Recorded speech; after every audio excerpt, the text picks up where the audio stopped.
Consideramos este acto un acto de terrorismo en contra de la comunidad México-norteamericana y de nacionales de México en los Estados Unidos. Es la postura que el gobierno de México, a través de la Secretaría de Relaciones Exteriores, sostuvo luego de los hechos ocurridos en El Paso, Texas, en donde mexicanos perdieron la vida. Por estos hechos, se emprenderán acciones contundentes, entre las que destaca la solicitud de extradición de quien cometió el crimen. Será una decisión que se tome en su momento, pero que nadie se extrañe,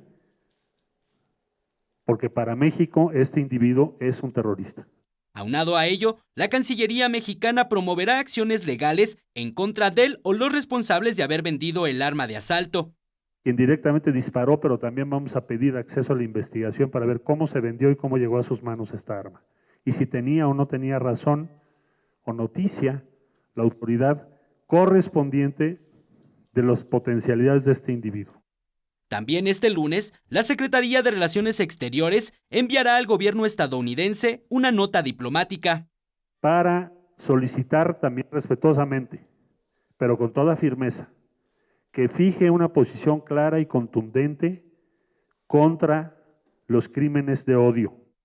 Asimismo, se convocará a un encuentro con todos los países de habla hispana con comunidades en Estados Unidos para promover la defensa correcta de los derechos de estas comunidades en aquella nación. Y de inmediato se ordenaron reuniones emergentes con los consulados de México en Texas, en California, Chicago, Nueva York y Atlanta para determinar la manera de actuar ante un hecho similar.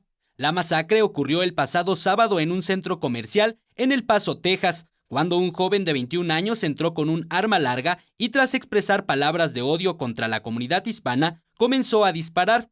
Eric Pinto, 21 Noticias.